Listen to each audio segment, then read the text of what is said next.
Tá, começando aqui agora a aula 3. Nessa aula que eu vou entrar realmente no formalismo da teoria clássica de campos. Tá? O que pode falar da teoria clássica de campos? Inicialmente se viu que tinha um certo sistema discreto, desenhar de preto aqui, ó, com n graus de liberdade. O que poderia ser esse sistema? Poderia ser n partículas. Vou botar aqui, ó. N partículas, finge que aqui tem n partículas, né? Onde cada partícula tem a posição x, y e z, que são independentes, né? Então eu teria tipo 3n graus de liberdade.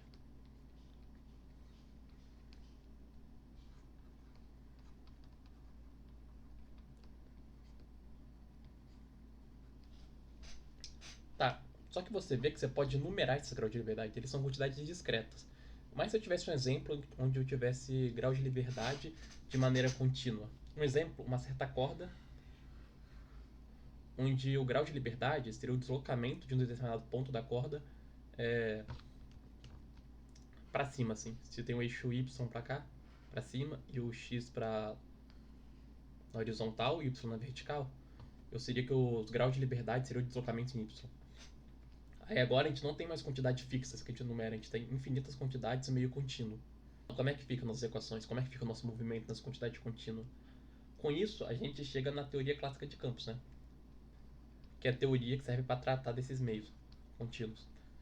Uma importância dessa teoria é que a teoria quântica de campos, que é a teoria que trata das interações das partículas, seria essa teoria clássica de campos quantizando. A gente tem que estudar a primeira teoria clássica de campos para depois aplicar essa quantização.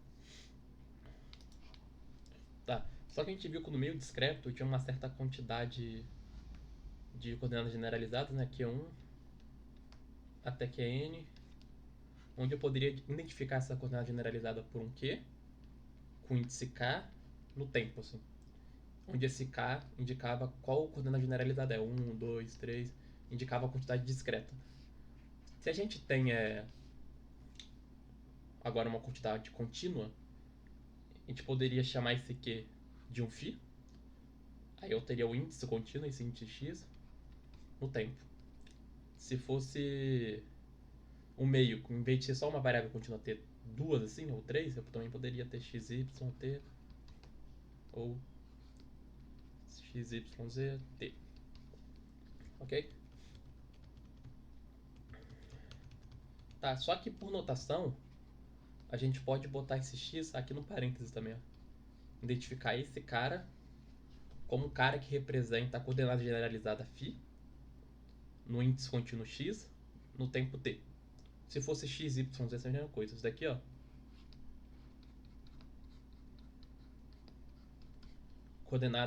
a coordenada generalizada φ no índice contínuo x, y e z no tempo t. Ou poderia botar a mesma coisa assim também. Que seria a mesma coisa. Esses usos aqui seriam equivalentes. Tá. A gente chama essa coordenada generalizada desse índice contínuo de campo. Beleza? Tá, agora considerando a lagrangiana, porém no caso discreto, se eu considerar só o termo cinético, daria um certo somatório de K, né? Disso aqui, ó. Quadrado vezes m sobre 2. Onde eu poderia chamar todo esse termo aqui de um certo t estilizado aqui, que depende disso aqui. Tá, na hora de fazer o meio... Na hora de transformar esse meio discreto, meio de contínuo, esse somatório aqui viraria uma certa integral, né? Ou seja, eu teria uma integral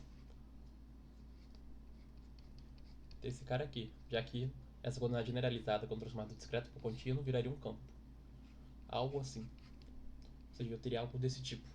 Só que se eu for considerar esse potencial, mas tomar como hipótese que esse potencial só depende dos termos próximos, ou seja, ele só interage com a coordenada generalizada mais próxima, no sentido que, tipo assim, eu tenho uma coordenada generalizada 1 aqui, aí a 2 é a mais próxima de 1, aí a 3 é a mais próxima de 2 e assim por diante. Eu tenho que ter um potencial soma de um potencial que só interage desses dois aqui, mas só esses dois que interagem, mais só esses dois que interagem, e soma todos esses potenciais aqui, ó, onde só os termos próximos interagem. Fazendo isso, eu teria aqui um certo potencial aqui, ó. Seria um potencial 1, né? Para indicar que ele é esse primeiro potencial, que depende de Q1 Q2. E esse potencial poderia mudar com o tempo também. Então vou botar esse tempo. E eu continuo. Teria mais somatório em 3, né? Para avisar que começa nas partículas 3 aqui, ó. Indicar que começa aqui. Mais o Q3, Q4 e o T. E indo assim até um certo potencial em P, em QP, QP mais um, tempo, e assim por diante. Eu sei que quando eu deixar esse cara contínuo, eu vou a cada vez acrescentar mais pontos aqui, ó. De modo que um certo U em P de um QP mais um no tempo, viraria um certo U, tá? Viraria um certo potencial, que eu vou chamar desse potencial bonito aqui, que depende de x, né? Já que esse índice aqui viraria esse índice x.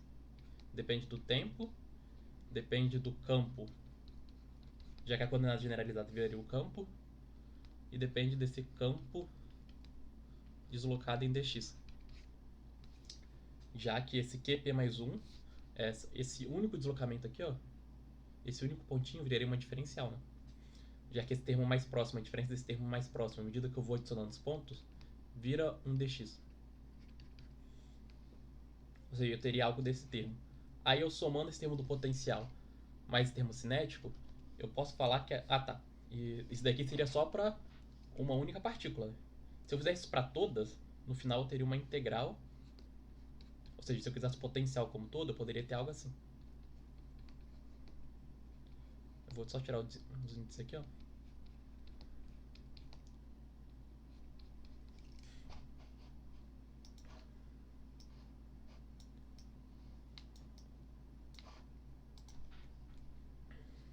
Cadê?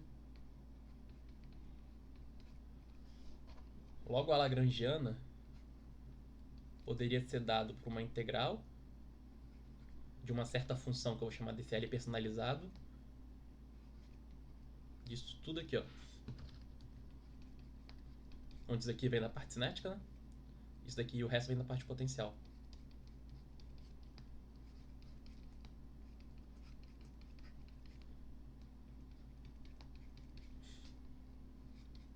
Mas isso veio do fato de a gente considerar que tem um meio discreto indo para o meio contínuo, ou seja, eu tenho um meio assim, ó, que eu fui acrescentando cada vez mais coordenadas generalizadas até virar um meio contínuo, onde fazendo isso eu chego que a lagrangiana pode ser dado por algo desse tipo aqui. Opa, por algo desse tipo aqui. O que eu estou querendo dizer é que se eu tenho uma certa lagrangiana onde tem um potencial, ou seja, o campo só interage com o campo na proximidade, eu tenho que a lagrangiana pode ser escrita dessa forma, já que a gente estava considerando a lagrangiana que a gente sabe que funciona, da coordenada discreta, e passando para o contínuo. Então isso é fisicamente aceitável. Só que eu também teria o caso de ser um contínuo que eu não consigo chegar do discreto, ele é contínuo por si só. Nesse caso, a gente tomaria essa lagrangiana como uma generalização só do que foi feito antigamente, que foi feito antes, no caso. Eu definiria essa lagrangiana como uma integral de um x1 até x2 dessa outra lagrangiana, de essa outra função, que seria um L bonito de x, t,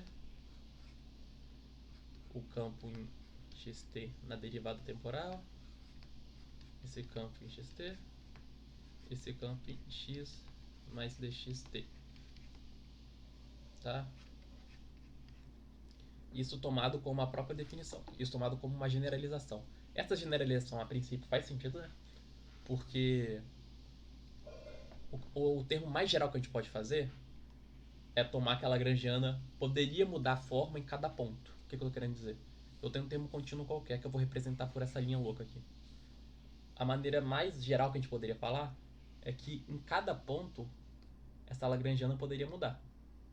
Ela poderia ter sua forma mudada em cada ponto. Se ela poderia ter mudado essa forma em cada ponto e a gente bota a condição que ela depende só localmente, ou seja, que esse termo aqui, ó, depende só dessa parte aqui em círculo, infinitesimal, né? E não que essa parte aqui depende de uma parte aqui qualquer. Então o termo mais geral que a gente poderia tomar é esse aqui. considerando obviamente também que ela tem uma dependência em t e nessa derivada temporal. O que faz sentido se a gente generalizar toda essa lagrangiana, né? Já que discretamente ela também tinha. E do discreto para o contínuo ela também tinha, então do contínuo, unicamente contínuo, a gente bota essa generalização também. Resumindo, o que a gente tem? A gente tem que uma certa lagrangiana na teoria clássica de campos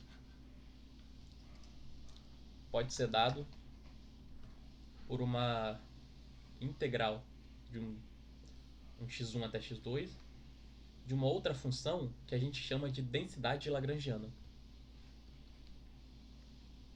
E a gente sempre vai representar por esse L estilizado ou L bonito. Tá, só uma condição, se a gente tivesse, em vez de só um índice contínuo, aqui, ó, como a gente fez aqui, só esse x fosse um x xy, z no caso, seria a mesma coisa, ó, só que agora seria integral em todas essas coordenadas, né?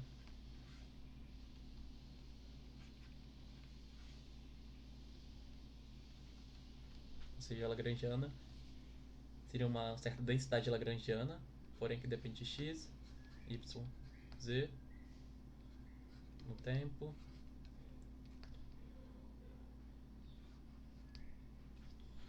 Mais uma lagrangiana em xt, mais uma lagrangiana em r, né, que vai representar todas as coordenadas juntos. Em t. E isso aqui também.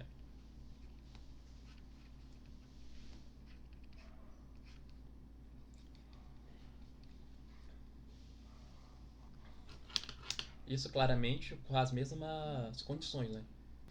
Ó, que eu teria essa condição, obviamente, ou fazendo aquela consideração, né? Que ela passa do discreto para o contínuo, que eu chegaria naturalmente aqui pela mesma coisa que eu fiz, só que agora trocando x pelo r, né? Que representaria x, y e z. Ou pegando a generalização como se fosse contínuo, só sendo contínuo, ou seja, não dá para passar do discreto para o contínuo, como se eu considerasse de uma maneira mais geral que essa lagrangiana depende de ponto em ponto, ela muda a sua forma. Logo eu teria toda essa parte aqui, ó. Teria tudo isso daqui e tudo isso daqui, ó. Falando que ela só, se eu considerar também que além dela mudar em cada ponto, mudar a forma em cada ponto, ela só depende localmente das condições. E eu tomo essa parte aqui, ó, como uma generalização, né? Dos termos antigos da lagrangiana discreta ou do contínuo que pode ser passado do discreto para o contínuo. Tá, agora voltando na parte unidimensional lá. Só para deixar mais claro a definição da lagrangiana, a gente tem que uma dimensão, a lagrangiana é dada por isso, por essa densidade, para a integral de x1 até x1 dessa densidade lagrangiana, que depende de todos esses termos. Em 3 ou 2 dimensões, é dado por uma integral da posição 1 até a posição 2, onde a posição 1 seria x1, y1, z1, e análogo para a posição 2, né? Só que em x2, y2, z2. Da integral da densidade de lagrangiana em d3x, ou seja, em dx, dy e dz, de todo esse termo aqui, beleza? Isso aqui também valeria, apesar do placar que valeria para 3 ou 2 dimensão, eu tenho que ir para uma dimensão, esse cara se reduziria para isso aqui, né? Isso aqui para isso aqui para isso. Então esse cara aqui também valeria para uma dimensão, no caso.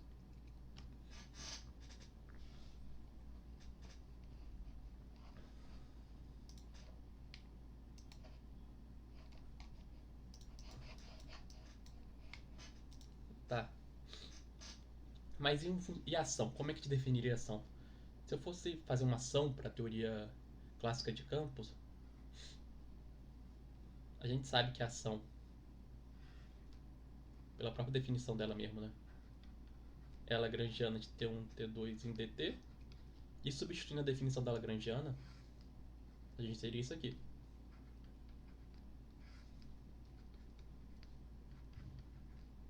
Eu não vou expressar a dependência da densidade lagrangiana aqui não, só para economizar espaço mesmo.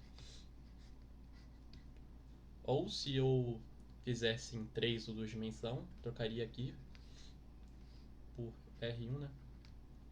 Quer dizer, R1 aqui e R2 aqui em cima. E aqui por D3x. Tá, agora com funcional sendo dado por essa equação aqui, ou por essa forma, eu tenho que o funcional seria uma função de q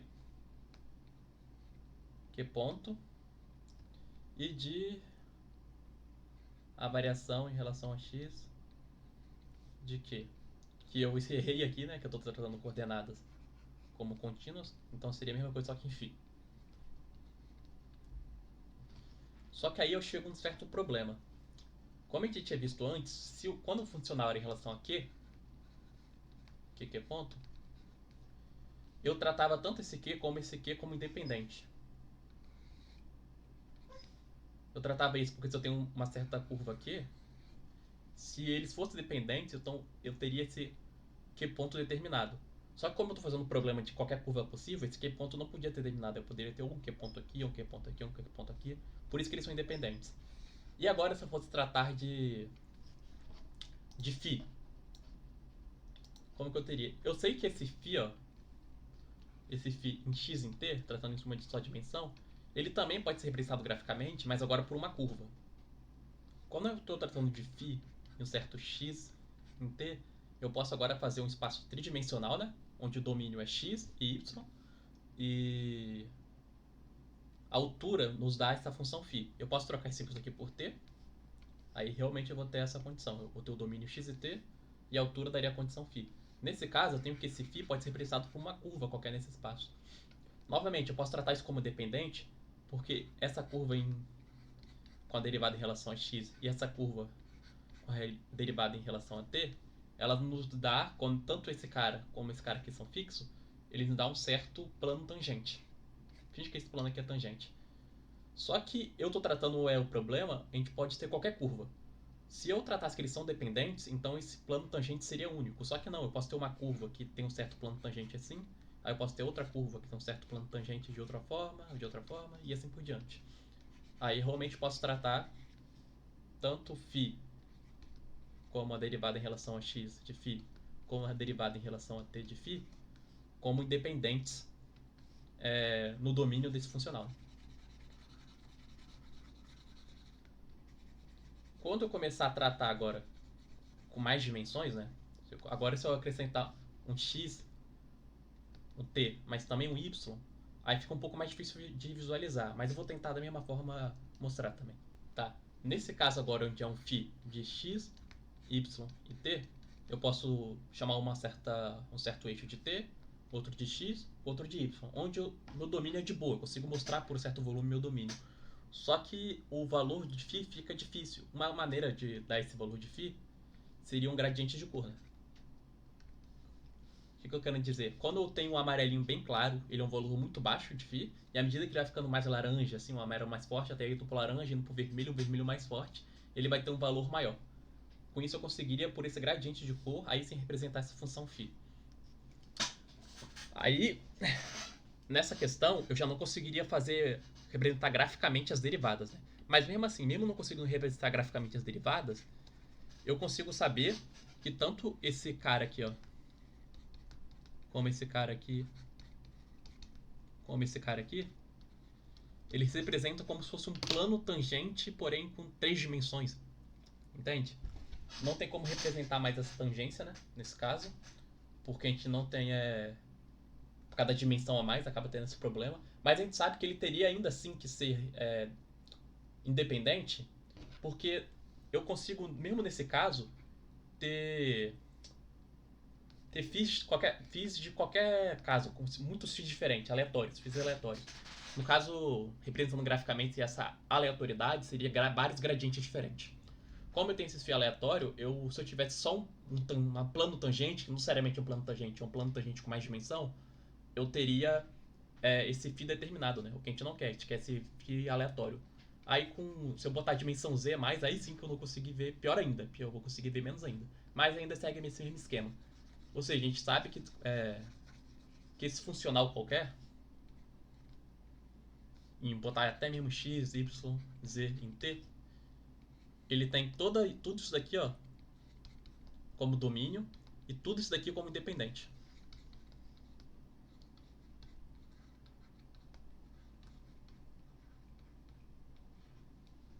Beleza? Só uma observação, se eu tenho um certo DOS, com todas aquelas dependências lá, né? Onde eu vou deixar as dependências das derivadas parciais de x, y e z tudo no gradiente, que representa os três, né? Isso aqui, eles vão ser tratados como independentes porque esse S aqui trata eles como independente. Só que na hora de igualar a zero, se eu faço isso igualado a zero, aí realmente eu vou conseguir resolver uma equação que vai tornar esses caras dependentes pela resolução da equação. Ou seja, quando eu faço a equação, o que eu estou querendo dizer? Estou querendo dizer, trate esse lado da equação como se eles fossem independentes, trate todas as operações de derivadas, no caso, como se fossem independentes, seria melhor falar assim, e na hora de resolver essa equação, eu vou ter uma relação com eles e aí sim eles se tornariam dependentes. Mas antes de prosseguir ainda, eu queria fazer uma outra definição, que é se eu faço esse cara aqui, ó. Tá, melhor assim. Se eu faço um certo funcional de φ, φ ponto e delta φ, porém eu reduzo esse funcional para φ barra, φ ponto barra, gradiente de φ barra, onde esse φ barra é igual a um certo φ, esse φ anterior aqui, né? Mais um epsilon eta. Obviamente esse eta aqui, se esse gradiente aqui for de x, y e z, então esse eta vai ser x, y, z e tempo. Se for só x, aí teria só x esse gradiente, esse eta. Se for só x, y, teria só x, y e assim por diante.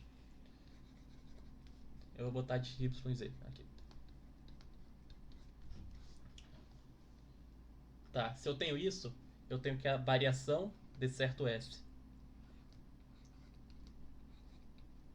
Isso aqui seria igual, pela própria definição, né? Ah, um detalhe, quando eu faço esse gradiente aqui, ó, a gente tinha visto onde por convenção, ele era mantendo t fixo. Nesse caso aqui, além de manter o t fixo, quando a gente está tratando de teoria clássica de campo, a gente também está pensando como se eu faço uma variação também mantendo o x fixo.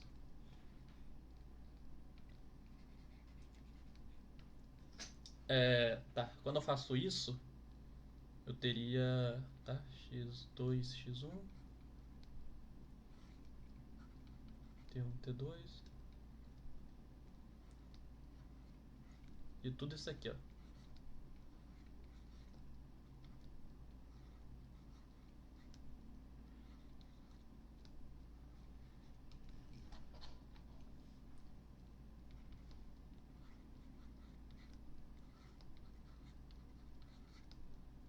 Obviamente, onde esse gradiente está representando a soma de três derivados parciais, a soma de é,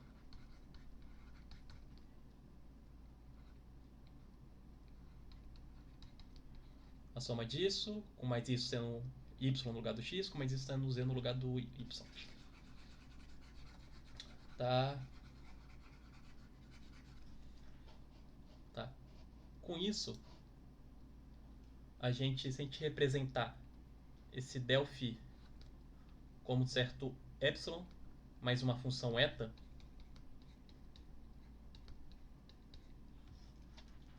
de x, y, z e t, eu teria aqui no caso que isso tudo seria igual a,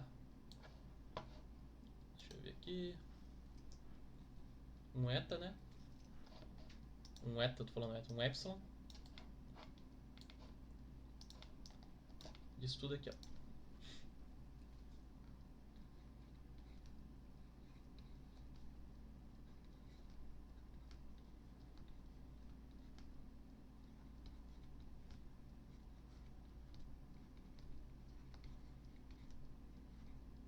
Com a mesma condição aqui quando eu estou tratando essa derivada do gradiente, que seria a soma em x, y, z. De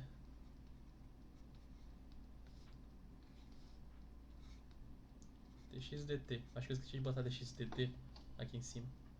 Isso.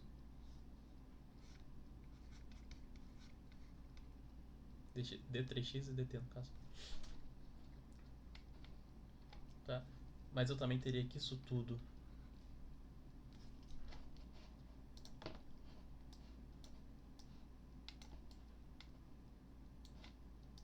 seria igual a isso aqui, ó.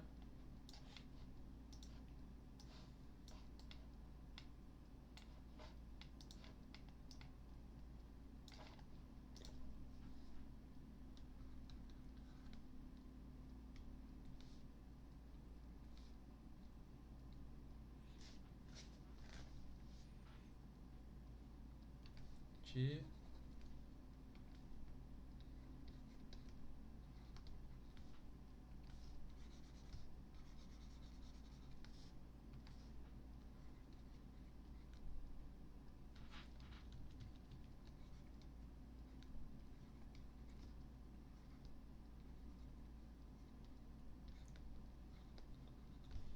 Isso é fácil ver, porque essa derivada... Ah, que tudo aqui é barra, né?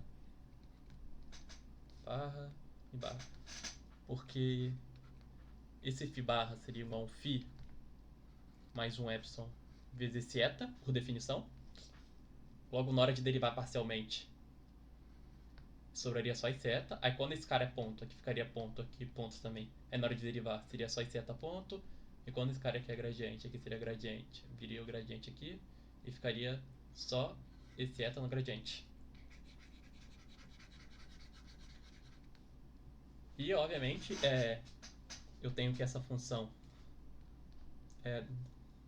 toda essa parte aqui, ó, seria igual a essa parte aqui, trocando o φ por φ barra, porque isso aqui seria uma certa função, que eu vou chamar uma função de k, que depende de φ, né? Esse cara aqui todo esse cara aqui teria uma certa função k que depende de φ, só que isso é a mesma coisa do que essa função k barra, que depende... uma função k que depende de φ barra quando epsilon é igual a zero. Ou seja, eu tenho essa equivalência dessas duas equações. Tá. Mas todo esse cara aqui é igual a um epsilon vezes uma derivada de uma função real, que eu vou tratando como esse parâmetro aqui.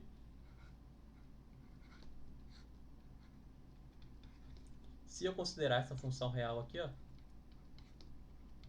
como funcional, porém só no domínio em φ barra, e também, né, em φ ponto barra e em gradiente de φ barra. Mesma condição do que para as coordenadas discretas. Óbvio que eu posso considerar isso, porque eu sei que nessa condição aqui, essas funções φ só vão variar quando tiver uma variação de epsilon. Logo, esse domínio e esse domínio aqui são iguais, já que esse φ aqui, ó, eu estou fazendo só φ, mas também vale para o φ ponto e o gradiente de φ.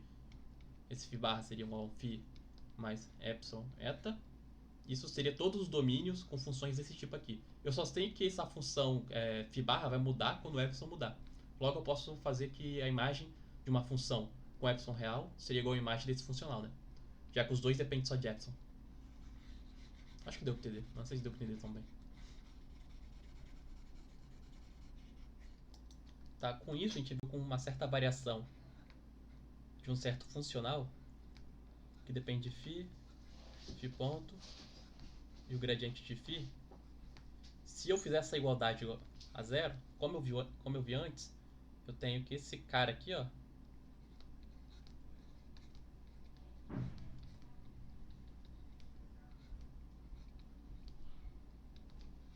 também vale zero. Mas onde esse φ, né, é dado por um S φ barra, só que eu vou botar esse φ barra 1 aqui. Vai ser a mesma definição que eu fiz antes. Depois vocês vão ver.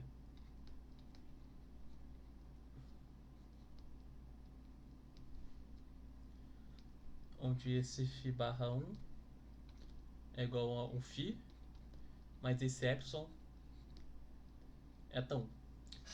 Por que eu fiz isso? Porque se eu mudar essa função eta aqui, ó, calma, deixa eu explicar melhor. Eu tenho que isso daqui é válido para essa certa função eta 1 fixa. Mas se eu fizer isso tudo, mas agora em vez de ser com eta 1, com eta 2, eu teria a mesma coisa, só que aqui trocando 1 pelo 2. Né? Teria essa mesma definição, só que trocando 1 pelo 2. Aí se eu faço com eta 3, um eta 4, ou seja, eu vou variando esse eta, eu tenho sempre essa mesma identidade que eu estou vendo. Logo, como variando esse eta, eu tenho que esse φ barra representa todos os φ, e como eu tenho que, dessa condição aqui, ó, eu tenho que o φ é igual a um extremo dentre os φ barras, então eu tenho que realmente esse φ é o extremo entre todos os φ. O extremo que eu estou querendo dizer é o que maximiza ou minimiza a funcional. Ou seja, esse funcional aqui, ó, se eu tenho essa expressão aqui, ó, que essa variação do funcional, considerando o x e o t fixo, é em torno desse φ dado aqui, ó, expresso aqui, então esse φ é o φ que maximiza ou minimiza a funcional. Isso logicamente, né, porque eu tenho que isso daqui, ó,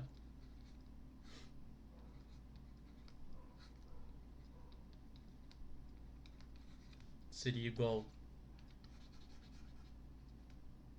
a isso aqui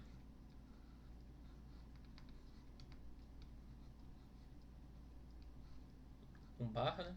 Mas quando esse epsilon é igual a zero, eu vou ter que isso daqui vai virar uma expressão só desse φ. Aí eu vou ter uma expressão e eu vou conseguir tirar o φ daí. Um outro aspecto antes de eu realmente chegar no princípio da minimação é que eu tenho que, se esse variação do funcional é igual a zero, a gente sabe que essa variação é necessariamente em torno de um φ mais os φ ponto, tal, que é extremo. Então, em especial, eu posso pegar as variações tal que segue as condições aqui, ó. Em especial, eu posso pegar a variação desse funcional tal que obedece isso daqui.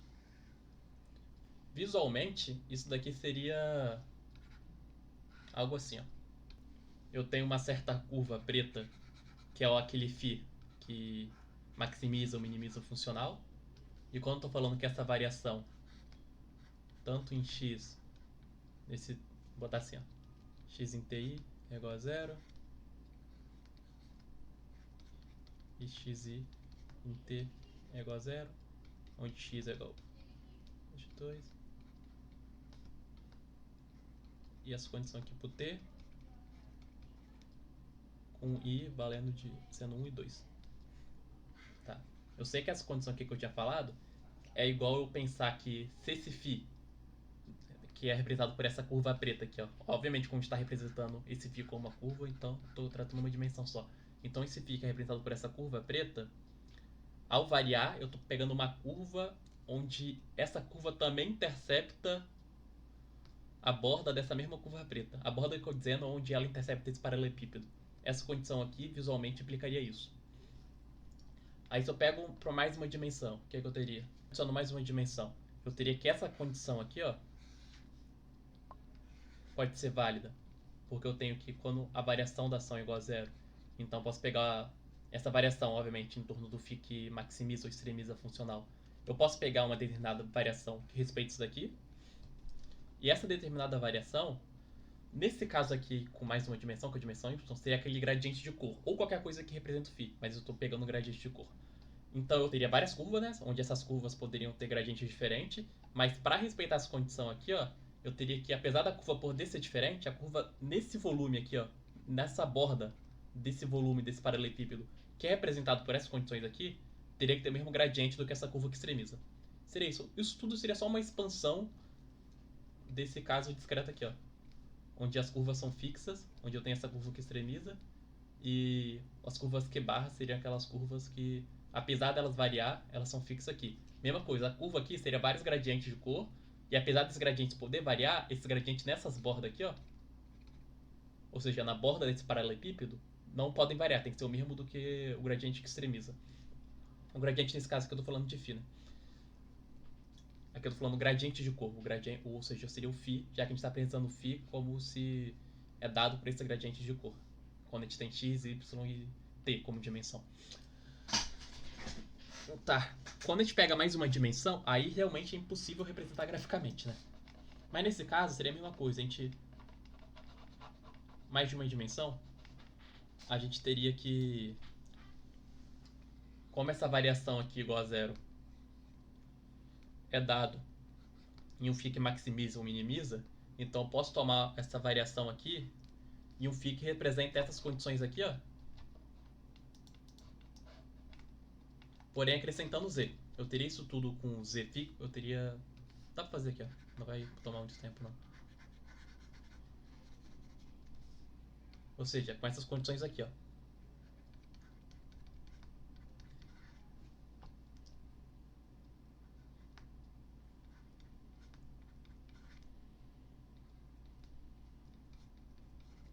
E um delta phi.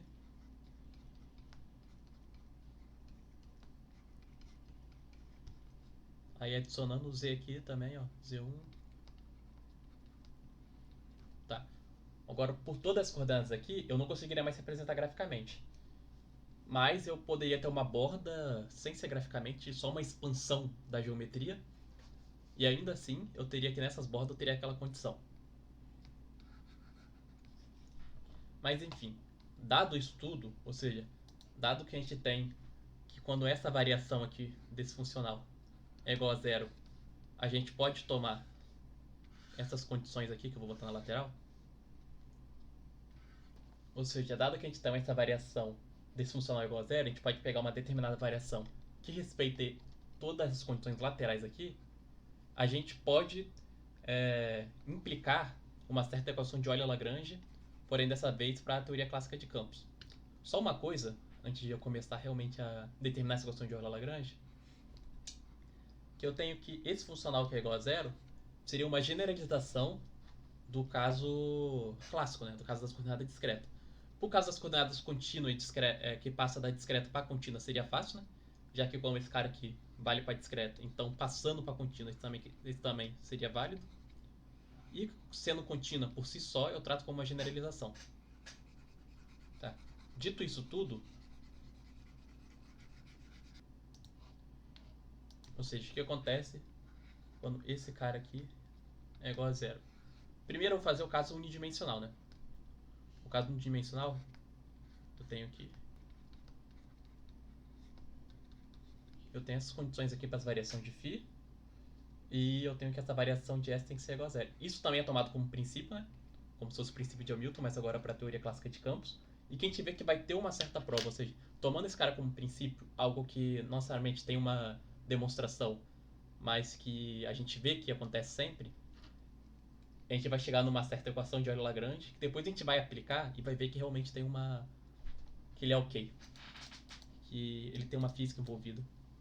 Ou seja, o que eu tô querendo dizer é que das equações de Euler-Lagrange que a gente vai ter aqui, a gente vai ver que essas equações de Euler-Lagrange satisfaz vários campos da física. Satisfaz o campo eletromagnético, por exemplo, e o mesoscalar. Tá. Agora, sabendo que essa variação do funcional é igual a zero, então eu tenho que essa integral dado por isso aqui,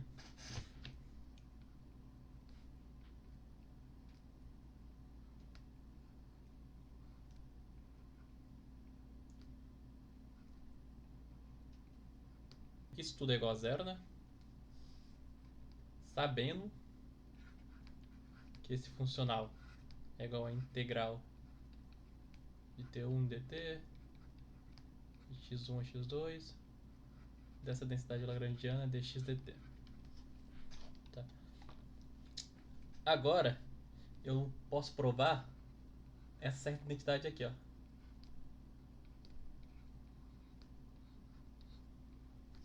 Tá, é fácil provar ela. A gente sabe que uma certa variação, ou seja, uma variação no tempo na posição fixa, ou seja, um delta φ, seria igual a um φ lambda. Opa. Φ lambda não, filhinha de xt menos φ de xt. Onde esse linha indica que ele está mudando, tem uma variação nesse campo, mas não necessariamente está mudando esse x e esse t. Ou seja, esse φ está mudando sem mudar o x e o t. Tá. Ou seja, eu tenho que isso daqui é igual a derivada em relação ao tempo de x' t menos a derivada em relação ao tempo disso aqui.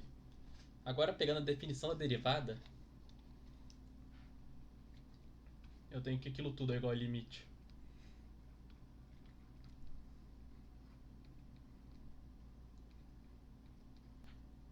seja, isso tudo só pegando as definições derivadas. Né? Isso aqui seria... Tá. Onde isso tudo é igual ao limite de epsilon tendendo a zero, 1 sobre epsilon.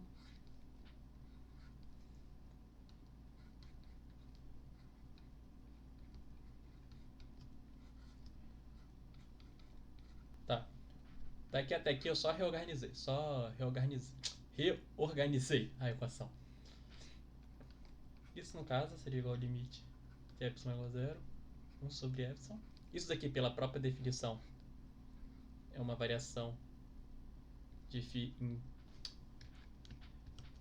x t mais e.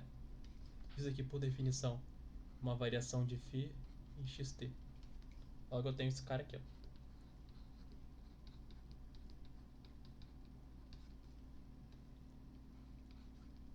Eu falei mais é aqui, mas eu estava querendo falar epsilon. Acho que deu para entender. Que é pela própria definição de derivada. Tá, essa definição. Só que só para adiantar, se em vez de fosse... Se aqui fosse x no lugar de t, eu teria algo completamente análogo aqui, ó. A diferença é que seria em e aqui, ó. Esse incremento de epsilon seria em x. Aqui também, esse.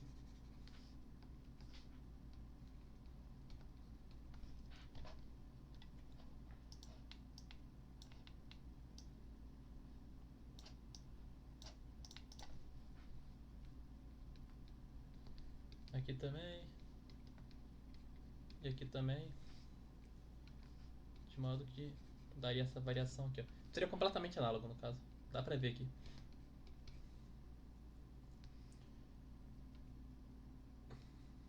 Cadê?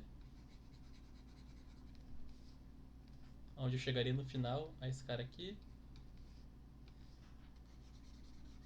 E portanto eu teria que a variação de del x disso seria igual a del x dessa variação. Se fosse y ou z, seria completamente análogo. Eu pego essa definição de derivada e eu também tenho. Resumindo, o que eu tenho? Eu tenho essas 4 identidades aqui, ó. Tem essas 4 identidades. Tá, agora, substituindo aqui,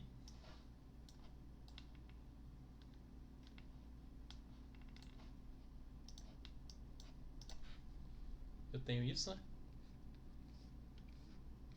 E isso. Agora, pegando a integral por partes desse termo aqui e desse termo aqui, o que eu teria? Essa integral são de T1 até T2. Eu só não estou escrevendo, mas para economizar tempo mesmo. Mas dá para entender.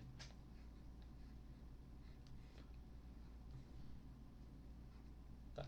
Pegando primeiro essa parte aqui, ó, da integral.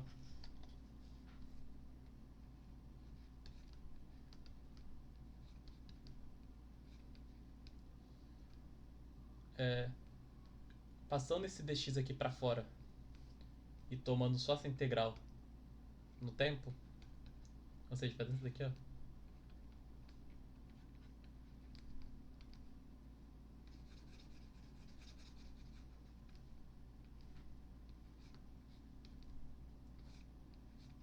E pegando a integral por partes desse termo aqui dentro, eu teria isso aqui. Onde chamo esse cara aqui de dv, esse cara aqui de u, e por integral por partes, eu tenho esse resultado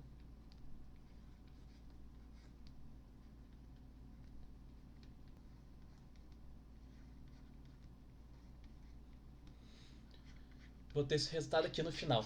Esse cara aqui dá zero, porque pelas condições lá em cima eu tenho que isso aqui é zero, isso aqui também é zero. Logo eu posso substituir todo esse termo aqui, ó. Mas eu poderia fazer bem analogamente para x. Dessa vez eu deixaria a derivada de x dentro, né? x2 aqui. E x1 dentro. Do tempo fora. Aqui, ó. E faria completamente análogo no caso, né? Aqui, nesse caso.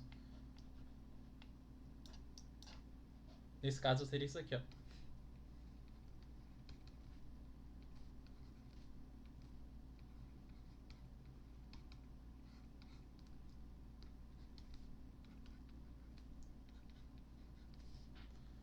Onde isso aqui daria 0, mas aqui tomada de x2 e x1.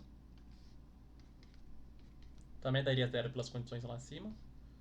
E eu teria isso aqui.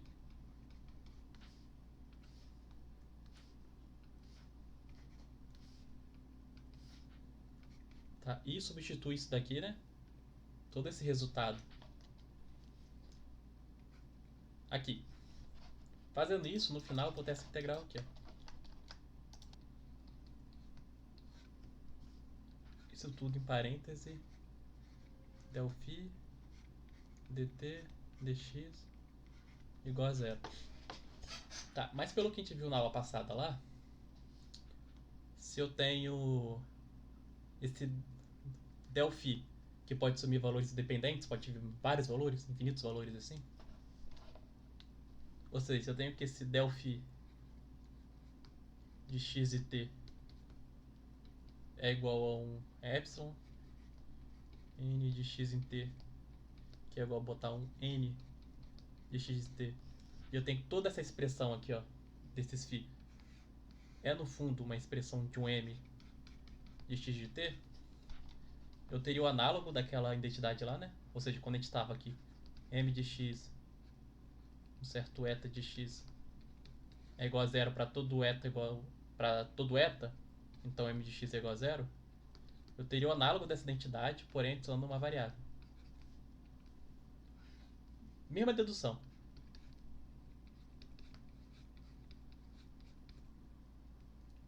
Ou seja, como esse cara aqui é válido para qualquer variação de φ, então isso tudo aqui tem que ser 0. Ou seja, a equação que a gente chega no final. Tá. Só a primeira consideração é que isso foi feito para quando a gente tem só um campo, só esse campo φ.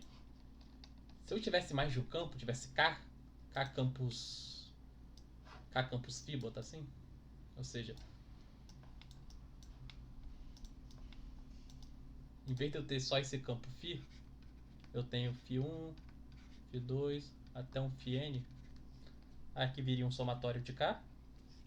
Eu siga. Ah tá, e esse φ aqui seria um φk, tudo aqui teria um índice K. No final aqui,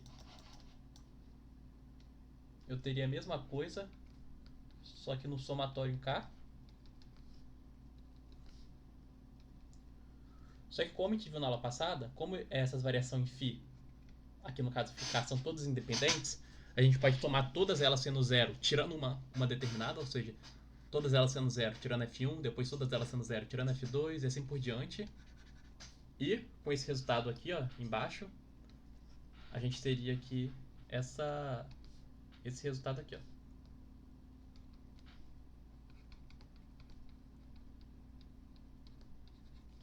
Mesma coisa que feito lá na aula da Lagrangiana normal, do princípio de Hamilton das coordenadas discretas. Ai, ai. Não sei se ficou claro, né? Mas se eu tomasse todos esses φ, como eles são independentes, a gente pode fazer isso? Que eu tô assumindo por hipótese que eles são independentes, caso. Eu posso tomar todos tirando φ1 igual a 0, então aqui teria um φ1, aqui esse somatório sairia e ficaria só o φ1 no lugar do que desse K.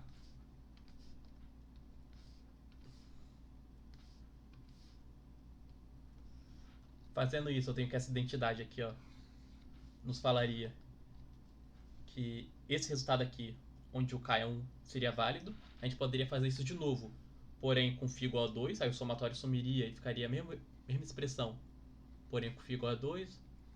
Aí daria essa mesma expressão aqui embaixo aqui com k igual a 2. A gente pode fazer isso por 3, 4, 5 e por todos assim e assim em diante. Tá, aí a gente tem essa equação que seria a equação de Euler-Lagrange para a teoria clássica de campos. Só que a gente também pode fazer agora para quando eu tenho 3 dimensões. Quando eu tenho 3 dimensões, as condições vão ser um pouco diferentes. Ó. Eu vou ser um pouco maior. Vou ter aqui, ó. Tá, se a gente considerar mais dimensões, a gente teria isso aqui, ó. Todas essas condições aqui nos extremos. Tá? Agora fazendo diretamente para quando eu tenho K campos, tipo assim, campo 1, campo 2, até o campo K, eu tenho que a variação da ação sendo igual a 0 nos daria isso aqui, essa é a integral, de T1 até T2.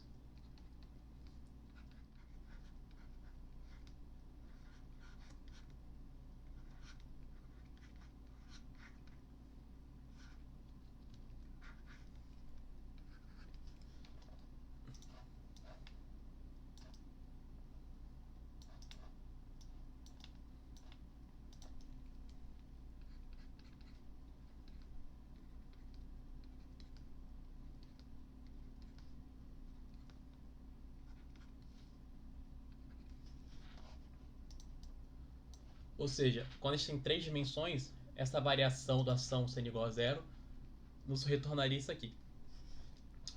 É só um porém do porquê esse cara aqui, ó, no caso, isso daqui seria uma variação desse gradiente desse φ. Isso daqui, ó, estaria nesse lugar aqui. Só que eu tenho essa identidade aqui, ó. O gradiente do φ. Quer dizer, eu tenho a identidade aqui. Essa identidade aqui é fácil de provar, porque a gente viu que isso daqui é válido, ó. Pra esse cara aqui sendo x. Tá. Isso daqui é válido pra isso. Aí se eu deixasse um y aqui no lugar, isso também seria válido. E se eu botasse um z, também seria válido. Logo, se eu somo isso daqui, ou seja, se eu faço essa soma aqui, ó,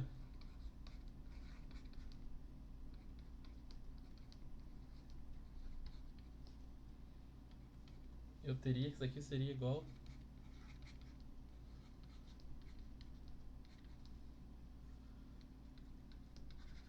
e assim por diante. Deu pra entender, né? Ou botar em notação de Einstein com i valendo de 1 a 3, eu teria isso aqui sendo igual a isso aqui, a isso aqui. Beleza? Só que esse cara todo aqui é igual ao del do gradiente. E esse cara aqui é igual ao gradiente. Eu falei del do gradiente, é delta do gradiente. Quer dizer, isso. E esse cara aqui seria o gradiente desse delta. Aí eu provo essa parte lá em cima. Tá. Com isso em mãos, a gente sabe que essa parte aqui, ó, da derivada do tempo, a gente viu antes. Que pela integral por partes se anula e realmente vai nos retornar no final das contas tudo isso aqui, ó.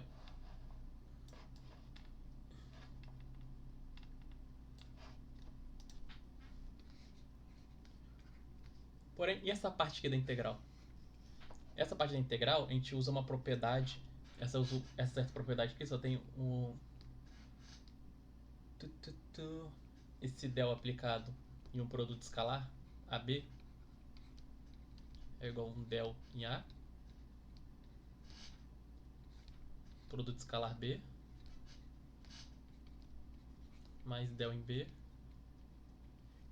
Del em B não, seria um divergente, né? Nossa, eu falei errado. Seria um divergente A e vezes esse vetor B e divergente B vezes esse vetor A. Tem essa identidade aqui, ó. Tá? Com essa identidade aqui, se a gente substituir o... Ah tá, com essa identidade aqui a gente pode isolar ela fazendo isso aqui, ó. Que isso é igual a isso Cadê? Menos isso. Tá. Isso, agora se a gente toma o A como se fosse esse delta φ, e o B como se fosse isso daqui, o que a gente teria? Só um porém, dá pra saber, né, que como esse cara aqui, esse todo cara aqui que eu circulei, seria igual isso daqui, ó.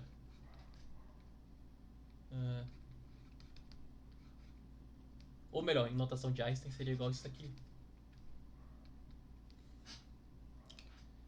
Cadê?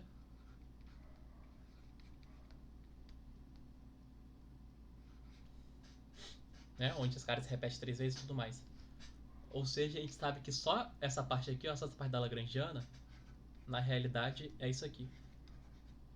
Isso daqui, por definição, né, seria... Cadê? Só botar para baixo. Por definição, como tá? Como eu sei que del L, del gradiente de φ vezes esse delta, não, esse gradiente de delta φ no caso,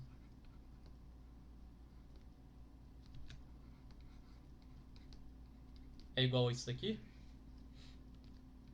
Só botar um alvo aqui, né?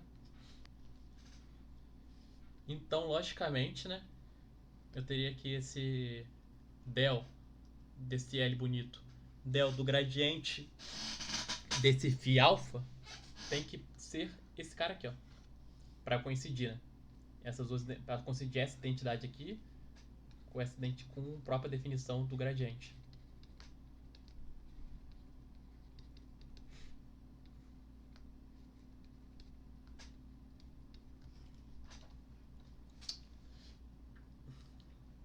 Acho que deu pra entender. Mas enfim, ou seja, esse cara aqui também seria um vetor, só para falar isso. Ok. Agora, substituindo tanto esse A como esse B aqui, a gente teria aqui isso daqui, ó.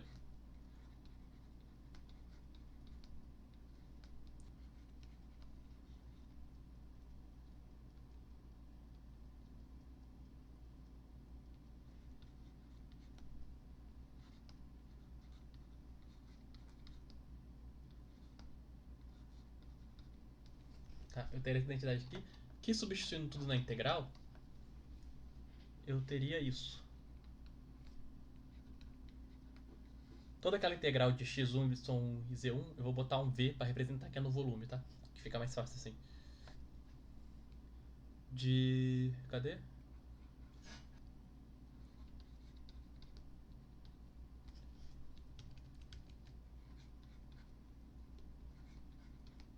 É igual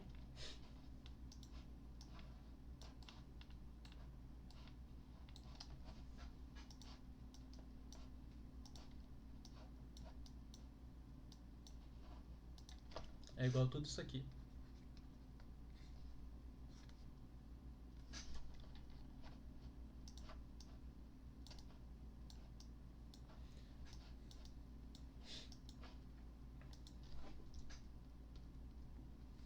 Tá, aqui tem o menos, né? Tá. Ou seja, todo esse termo aqui é igual a esse somatório desses dois termos. Só que desse termo aqui, ó, eu consigo, pelo teorema de Stokes, provar que seria de um T1 até um T2 da superfície, né? Em vez de ser desse volume, seria na superfície. De um...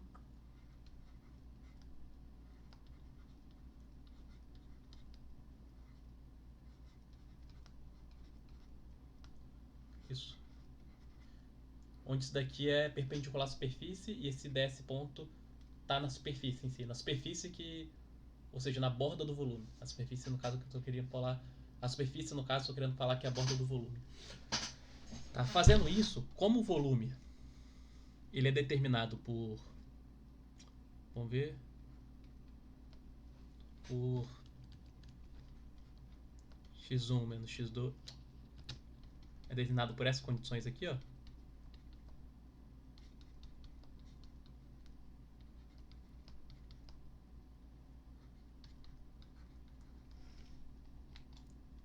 Só botar aqui, não sei se deu pra ver. Então a superfície ela é determinada por esses vetores aqui, ó. Ou seja, como o volume é determinado por isso, o volume que a gente está integrando, a superfície tem que ser determinada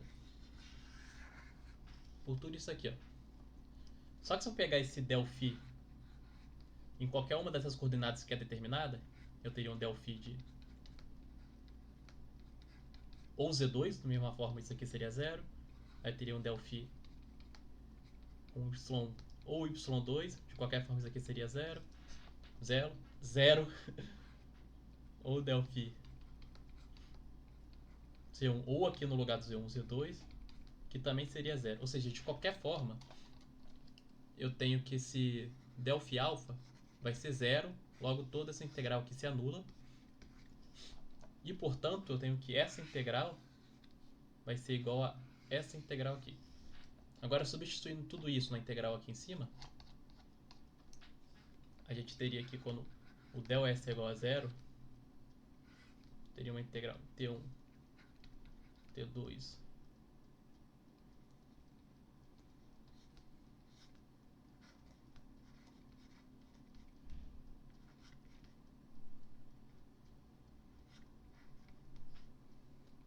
isso tudo sendo igual a 0. Tá, mas pela mesma forma, a gente pode tomar todos esses alfas independentes, tirando um certo alfa, e por causa disso a gente vai ter uma certa função m de x, y, z de t, onde essa função é tudo isso aqui, né? Porém com... Ah, aqui tinha um alfa. Porém com isso alfa assumindo um certo número, né? Já que todos os números que não são esses números foram anulados. Ou seja, eu vou botar um tracinho aqui para falar que esse alfa está assumindo um certo número. Isso aqui também depende de x, y, z e t. Eu tenho quando esse cara aqui é igual a 0, pelas mesmas condições anteriores, né? Pela mesma dedução que foi feita na segunda aula, a primeira parte da segunda aula, se esse daqui for igual a 0 para qualquer dessas variações, então isso aqui é igual a 0. Como a gente pode fazer isso sendo anulado para qualquer alfa diferente? Ou seja, eu boto aqui para o alfa 1, todos os outros alfas são anulados, para o alfa 2, todos os outros alfas são anulados, posso fazer isso para todos? Eu tenho no final essa condição aqui da equação de Euler-Lagrange. Tem esse cara aqui sendo igual a 0 para o alfa indo de 1 até n. Sim, a gente chega realmente nessa equação de Euler-Lagrange, que vai dar a dinâmica da nossa partícula, né? Já que quando a gente resolver isso daqui tudo, eu vou ter algo x em relação a t, com vários outros termos aqui, desse cara aqui, mais alguns termos desse cara aqui, que vai dar realmente uma equação da dinâmica do nosso problema. Eu vou terminar por aqui, na real, só que a próxima aula eu vejo tudo isso, só que agora em linguagem covariante. Pegando esse cara aqui, L e tudo mais. Que fica bem mais fácil, na real. É isso.